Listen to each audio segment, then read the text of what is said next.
Part 1. Opening. I've lived long enough on the edge of wild ground to understand something most men learn too late. The land does not argue with you. It doesn't try to convince you.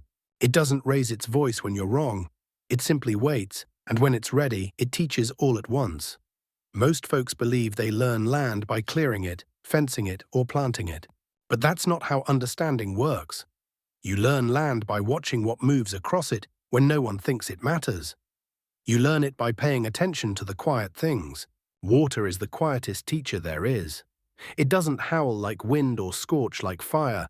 It just shows up again and again, patient as age itself, until it proves its point. I've seen strong, confident men lose everything they built because they thought they understood water. And I've seen quieter men nobody bragged about, stay dry simply because they listened instead of argued. This is one of those stories. It's about a man people laughed at, not because he was lazy or strange, but because he spent his time solving a problem no one else believed existed. They said the land would handle itself, the way it always had. They said he was wasting strength digging where there was nothing wrong. Then the rain came, and the valley learned something it couldn't forget. This isn't a story about tricks or clever shortcuts. It's about an old way of thinking, one that doesn't try to overpower nature, but instead gives it a better option. If you've ever built something you hoped would last, if you've ever wondered why one home survives while another doesn't, then stay with me. This lesson didn't arrive gently, and it didn't come cheap. Part 2, Setting and Characters. This happened on the northern shoulder of the Cascade foothills, near the end of the 1880s, back when that country still felt new to most of the people settling it. The valley had everything a man thought he needed. Deep soil, tall timber, streams that ran clear in the spring and slowed politely by summer. From a distance, it looked like land that wanted to be lived on. That was where most folks built, right on the valley floor where the earth lay flat and easy. Flat ground meant simple work, straight fences and fields that didn't fight the plow. Cabins went up quickly there, logs laid straight onto the soil because no one remembered the ground ever turning against them. The thinking was simple and shared by nearly everyone. The ground gets wet, then it dries. That's how it's always been. But not everyone saw that valley the same way. One man stood apart from the beginning, quiet and deliberate, watching longer than he spoke. His name was Elias Kessler. He didn't arrive with grand plans or loud opinions.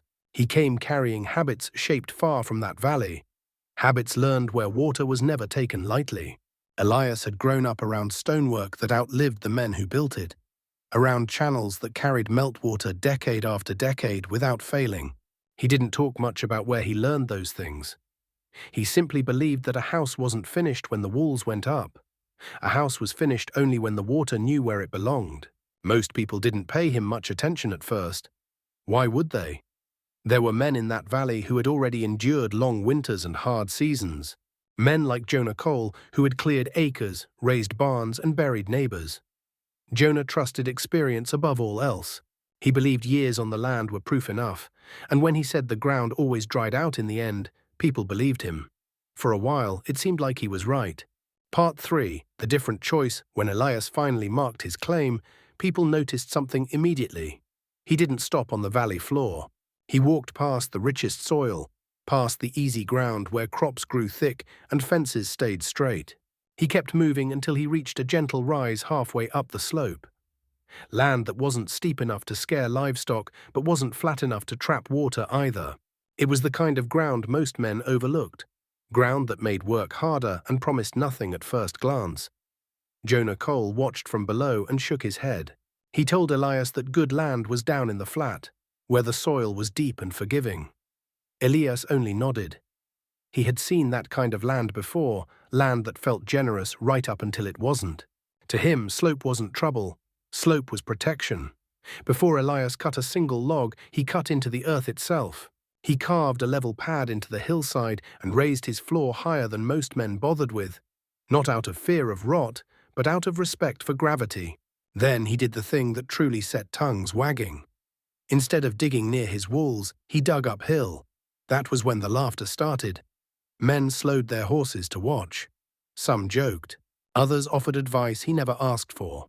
They told him water couldn't be ordered around, that it would always find its own way. Elias agreed with them more than they realized. Water does find its own way. It always chooses the easiest path. And if the easiest path leads straight through your house, that's exactly where it will go. So Elias gave it another choice. He shaped the ground gently, patiently, wide enough to welcome water and calm enough not to provoke it. He wasn't building something meant to impress the eye. He was building a habit for water to follow. The land understood what he was doing long before the valley did. It listened quietly, the way land always does, storing the lesson for later. And later was coming, whether anyone was ready or not. Part 4. When the laughing grew louder once Elias began digging in earnest, the valley stopped ignoring him and started paying attention, not out of curiosity, but amusement. While other men measured progress by how many logs they stacked or how many acres they cleared, Elias measured his days in shovel lengths and stone piles. Morning after morning, he worked the ground above his cabin site, carving shallow curves that followed the natural lay of the slope. To anyone watching from below, it looked like aimless labor. Dirt moved from one place to another with no wall rising to show for it.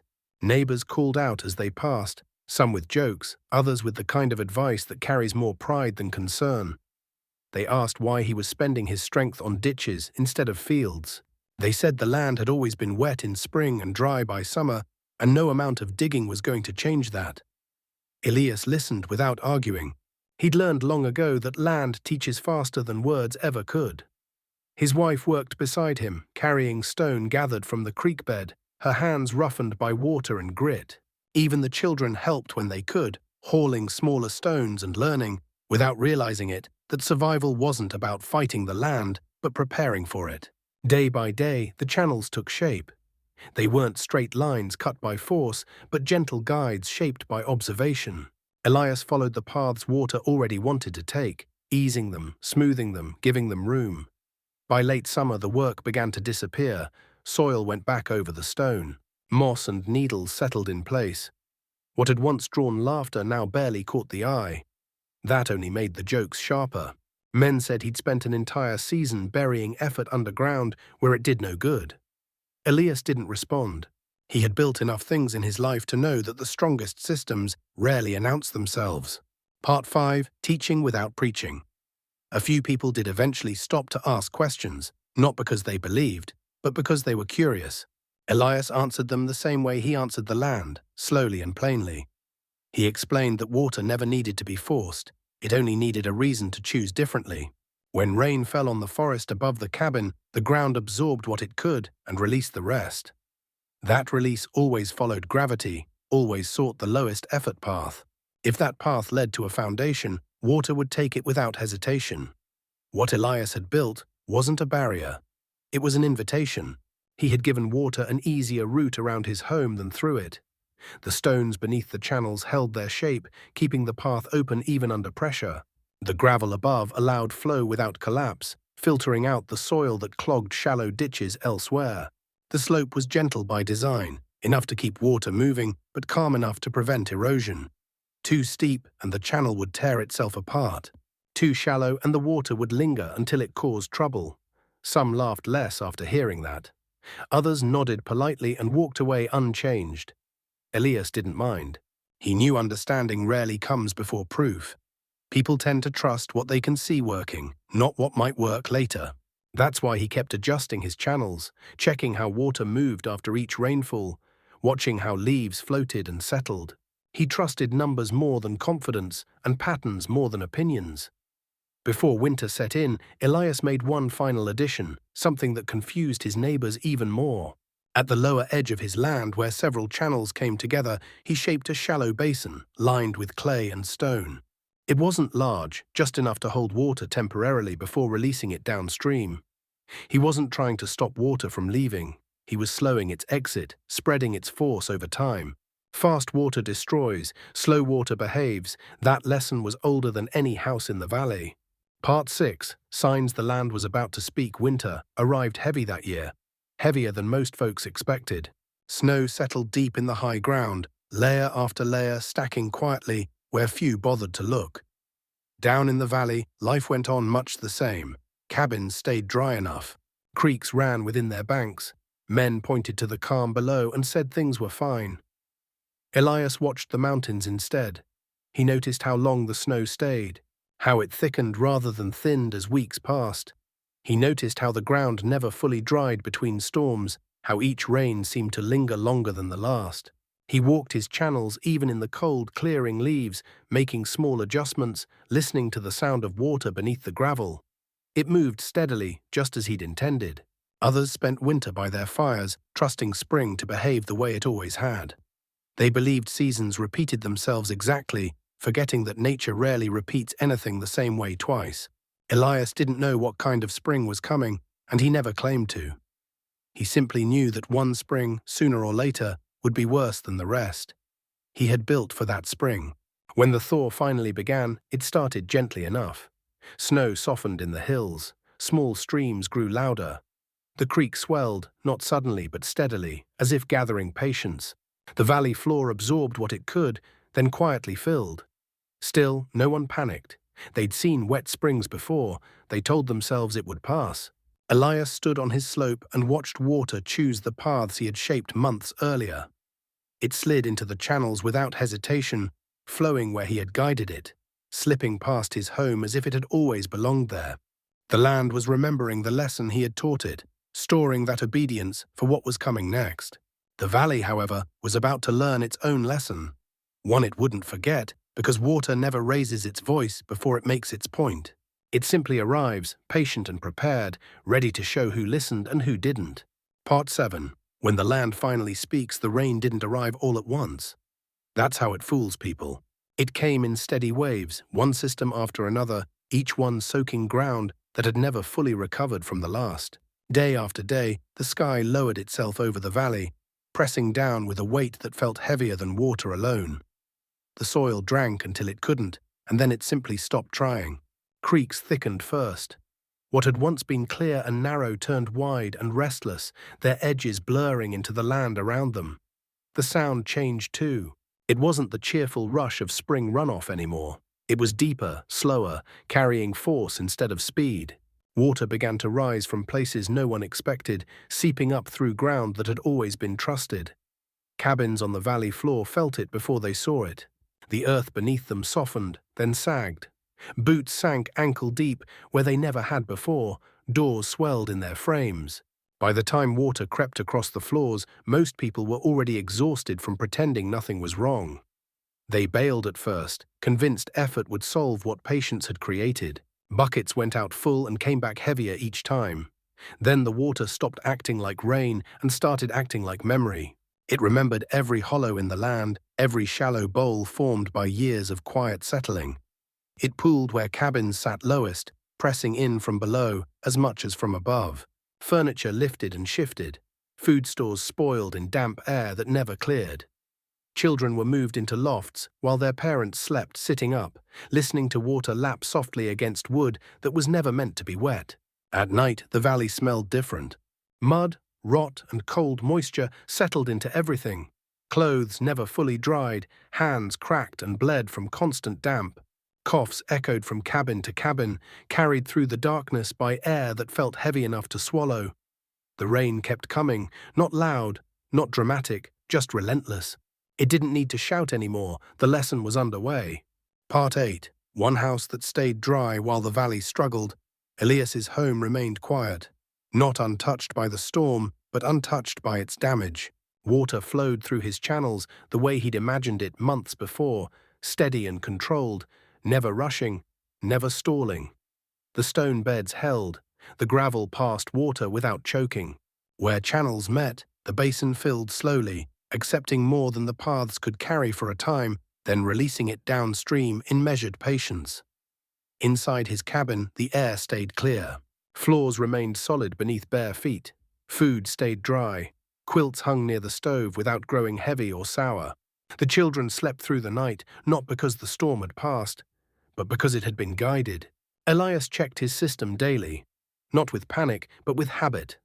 Listening to the sound beneath the stones, watching the water mark its height and then obey the shape he'd given it. From the slope above, the difference was impossible to miss. Brown water surrounded other cabins like shallow lakes, while Elias's place stood on dry ground, not elevated by luck, but by intention. What had once looked like wasted effort was now invisible proof. The channels didn't draw attention to themselves, they simply did their work. People noticed, not all at once, but gradually, the way understanding always arrives. At first, they stared. Then they watched longer. Finally, they walked up the slope through mud that clung to their boots and stopped speaking altogether. Pride drains faster than floodwater when survival is at stake. The storm continued, but its outcome was already decided. One house had been built to listen. The others had been built to hope. Part 9. When laughter turns into questions, the first to arrive was Jonah Cole. He didn't come with words ready. He came tired, soaked through, carrying a silence heavier than any apology. His cabin had taken on more water than he could remove, and his confidence had finally broken under the weight of it. He stood there for a long moment, watching water move through Elias's channels, watching it obey shapes carved months before anyone thought they mattered. Others followed, families carrying what little they had managed to keep dry, children wrapped in damp blankets, elders whose breathing eased almost immediately once they stepped into air that didn't taste like mold. Elias opened his door without ceremony. He didn't say, "I told you so." He didn't need to. The land had already said it for him. That night, bodies filled every corner of the cabin, sleeping on floors, benches, and loft boards. It was crowded, but it was dry, and dryness mattered more than space. Over the next days, coughs softened. Hands began to heal. Exhaustion gave way to something steadier. People watched the storm through a window instead of fighting it from inside their homes. Jonah spent hours outside, tracing the channels with his eyes, seeing details he'd ignored before. He noticed how water moved smoothly instead of tearing at the earth, how stones stayed locked in place, how nothing collapsed under pressure. Finally, he asked the only question that mattered. He asked how. Elias answered the same way he always had, without pride or judgment. He explained that water doesn't need to be defeated. It needs to be understood. He talked about slope, about giving water room, about building for the year you hope never comes. He spoke of patience, of numbers, of watching instead of assuming. Jonah listened the way men listen only after something important has been lost. By the time the rain finally eased and the valley emerged into a changed landscape, certainty had shifted. Cabins stood stained and broken across the low ground, marked by muddy lines that showed exactly how high water had risen. Elias's home stood as it always had, unchanged, not because it was special, but because it had been honest with the land from the beginning. The laughter was gone. In its place was something quieter and far more useful. Willingness, the kind that comes after a lesson no one forgets. Part 10, Rebuilding Without Denial. When the rain finally loosened its grip and the sky lifted, the valley didn't return to what it had been. Mud lay where fields once stretched clean and open. Cabins stood marked with dark stains that told the truth about how high the water had climbed. Some floors had buckled beyond saving. Others carried the sour smell of rot that never fully leaves once it settles in. The land had spoken plainly, and there was no pretending otherwise. People faced a choice then, the kind that comes after loss. They could rebuild exactly as before and hope the valley would be kinder next time, or they could accept that kindness had never been promised. Jonah Cole was the first to stop hoping. He walked up the slope one morning carrying a shovel instead of an opinion. He didn't ask for explanations. He asked where to dig. Elias didn't correct him. He didn't lead with rules or measurements. He led with observation. He showed Jonah how to read the faint lines water leaves behind even after it retreats, how to spot the shallow paths that look harmless until they aren't. They started uphill, not at the cabin site, but where water first gathered its intent. That alone felt backward to men used to solving problems only once they reached their doorstep. The work was slower this time, not because people lacked urgency, but because they finally respected the process. Stone was gathered carefully. Channels were shaped to the land instead of forced through it. Each trench followed the slope just enough to move water without angering it. Mistakes were corrected early, before the ground could harden around them. For the first time, effort felt like preparation rather than reaction. Word spread quietly. Men who had once laughed now studied how water behaved after a light rain, noticing how it moved differently where channels guided it. The valley began to change, not in a dramatic way, but in small, deliberate adjustments that added up. It wasn't about copying Elias's work exactly. It was about understanding why it worked. Part 11, the lesson that traveled farther than the flood. By the following season, the valley looked altered in ways outsiders wouldn't immediately notice. Fields still lay flat where they needed to. Cabins still stood where families wanted them. But beneath the surface, the ground had been taught new habits. Water moved differently now. It flowed with purpose instead of surprise. It lingered where it could be held safely and passed through where it needed to go. Visitors noticed first. Travelers passing through asked why some homes sat clean and dry, while others bore scars from the flood. The answer wasn't luck, and it wasn't better timber. It was planning. Letters carried the story beyond the valley. Sketches passed hand to hand, copied and altered to fit different slopes and soils. The lesson adapted wherever it went, because it wasn't tied to a single place. It was tied to gravity, patience, and honesty. Elias never claimed ownership of the idea. He said it wasn't his to own. He said people had been guiding water long before him, and they would keep doing it long after he was gone. His work simply reminded the land of something it already knew. That humility mattered. It kept the lesson from turning into dogma. Each place learned to speak water's language in its own accent. The next heavy spring didn't arrive as dramatically, but it came all the same. Rain fell hard enough to swell creeks and soak fields for days. The valley watched with a different kind of attention now. When the water receded, the difference was undeniable. Homes with channels stayed dry. Homes without them took water again. No one argued anymore. The numbers told the story clearly enough. What had once been mocked as wasted labor was now understood as the cheapest insurance a man could buy.